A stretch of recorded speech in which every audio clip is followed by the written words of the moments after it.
Hello everyone, how are you all.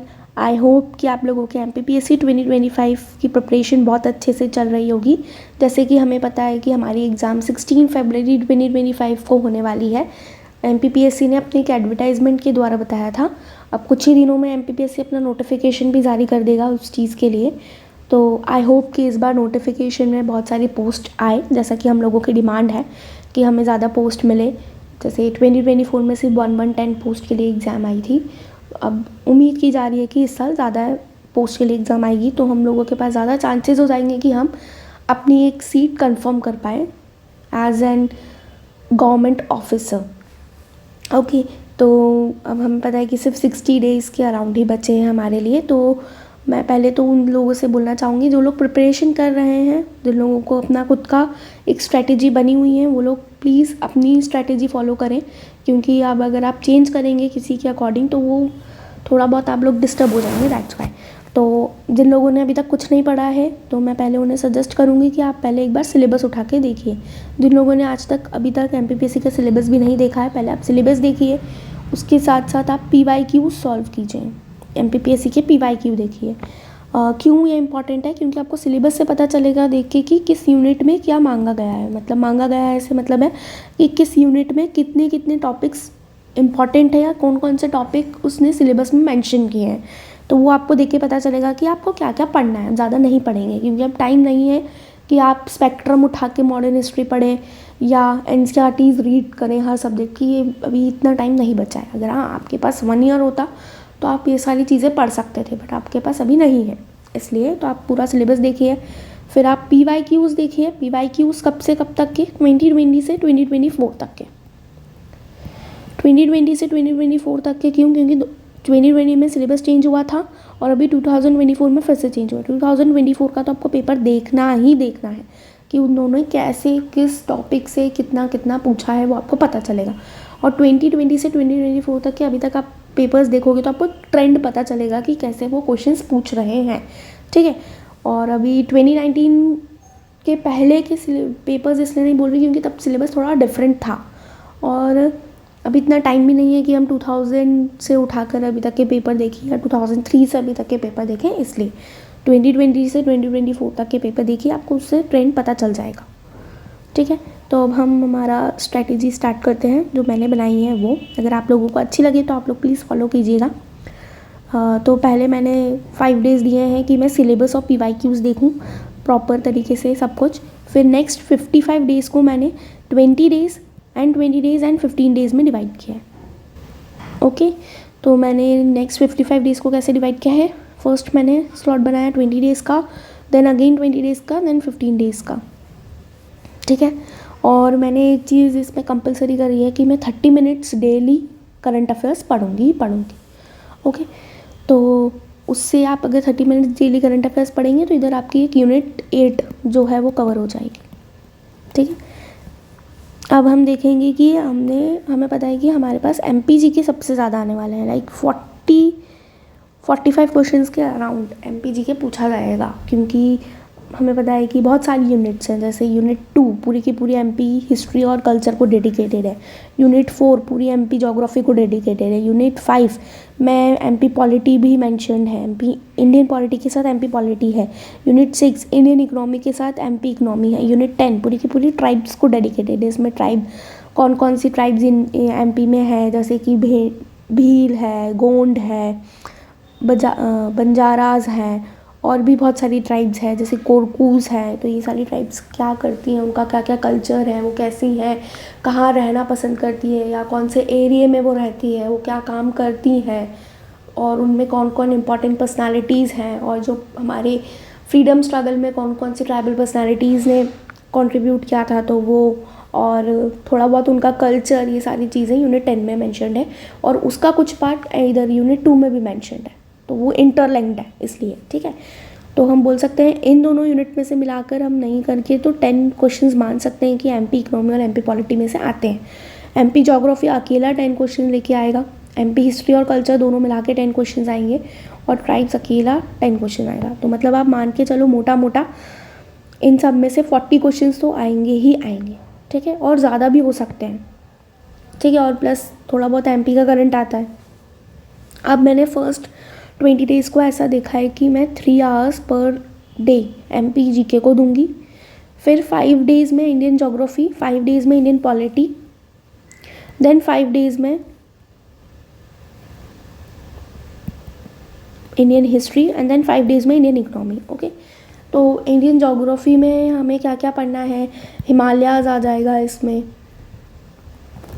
Reverse आ जाएंगी India की, हिमालय में Himalaya mountains, peninsular division, peninsular plateau वाला पूरा पोर्शन आएगा, और फिर उसमें हिमालयाज़ में क्या क्या चीज़ें कि ग्रेटर हिमालय कहाँ है, शिवालिक्स कहाँ है, मिडिल हिमालयाज़ कहाँ पर है, ट्रांस हिमालय कहाँ पर है, इनकी कौन कौन सी इंपॉर्टेंट पीक्स हैं, 7 सिस्टर साइड जो ग्रेटर हिमालय है वो कैसे मीर, अबोर, पश्चिमी इनमें डिवाइडेड है, गारो, खासी, जयंतिया किसका पार्ट है, इनकी हाईएस्ट पीक क्या है, ये सारी चीज़ें पूछी जाएगी। नीचे जो हमारा नॉर्थ में पेनिनसुलर प्लेट्यूज़ में जो वेस्टर्न घाट और ईस्टर्न घाट्स हैं वो, और उनमें कौन कौन सी पीक्स है, जैसे कार्डमम हिल है, ये है, अन्नामलाई है, तो ये सारी चीज़ें हमारे माउंटेन रेंजेस में आएंगी। रिवर्स में गंगा कहाँ से निकलती है, यमुना कहाँ से निकलती है, इनके ऊपर कौन कौन से मेजर इरिगेशन प्रोजेक्ट्स चल रहे हैं, या कौन कौन से मेजर डैम्स बने हुए हैं, जैसे इंडस पे बहुत सारे डैम्स बने हुए हैं, और इंडस रिवर पे इंडिया पाकिस्तान की एक ट्रीटी हो रखी है, वो क्या है, ये सारी चीज़ें हमें देखनी पड़ेंगी। और मैं एक आपको नेक्स्ट वीडियो में बताऊंगी कि सिलेबस को डिकोड करके बताऊंगी कि कौन से सब्जेक्ट्स में से कौन से पोर्शन में से ज़्यादा क्वेश्चन आ रहा है, ठीक है, वो चीज़।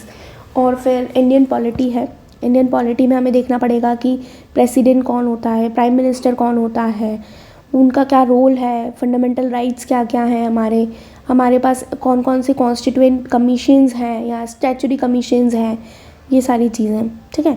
और parliament, supreme court, high court, इनसे सबसे क्वेश्चंस आते हैं, पार्लियामेंट से मेजर क्वेश्चंस नहीं आते हैं, ठीक है। देन कम्स हमारी इंडियन हिस्ट्री, इंडियन हिस्ट्री में एंशिएंट, मिडिवल, मॉडर्न, तो इनमें से जो सिलेबस में लिखा है, जैसे सोशियो रिलीजियस मूवमेंट लिखा है तो वो आप देख लीजिए, भक्ति सूफी मूवमेंट लिखा है तो आप वो देख लीजिए, फिर पोस्ट इंडिपेंडेंस लिखा है तो आप वो देखिए, ठीक है। Then comes Indian economy, Indian economy में मेजर RBI और ये सब कुछ मैंशनड है, तो बैंकिंग सिस्टम और ये सारा चीज़ें मेंशन है, तो आप वो देखिए। पिछली बार इकोनॉमिक सर्वे में से क्वेश्चंस आए थे तो हम वो एक बार देख लीजिएगा। देन नेक्स्ट 20 डेज़ को मैंने अगेन डिवाइड किया है 2 आवर्स, MPGK देना ही देना है, क्योंकि MPGK हमें पता है मेजर हाफ पोर्शन कवर करेगा हमारे पेपर का, दैट्स वाई, ठीक है।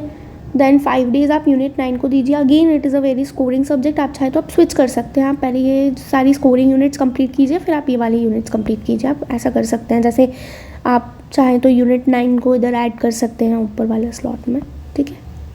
Then comes 5 days, again I have divided for unit 10, क्योंकि यूनिट 10 ट्राइब्स है, थोड़ा उसमें फैक्ट्स ज़्यादा है, यूनिट 10 और यूनिट 1 दोनों, ठीक है, इनमें फैक्ट्स ज़्यादा है, इसलिए आप ज़्यादा इधर टाइम देंगे तो ज़्यादा आप स्कोर कर पाएंगे।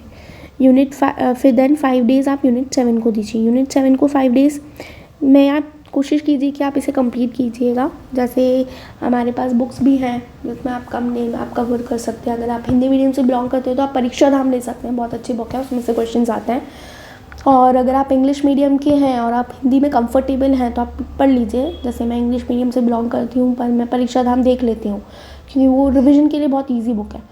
और नहीं तो आप निर्माण IAS की बुक देख सकते हैं, उसमें भी आप यूनिट 7 ईजिली कवर कर सकेंगे, ठीक है। देन कम्स 15 डेज़, 15 डेज़ में आपको रिवाइज़ करना है सब कुछ, आपको कुछ भी नया नहीं पढ़ना है, क्योंकि अब आप 15 दिन पहले कुछ नया उठाओगे तो आप उसको रिवाइज़ कब करोगे, दैट्स वाई, ठीक है।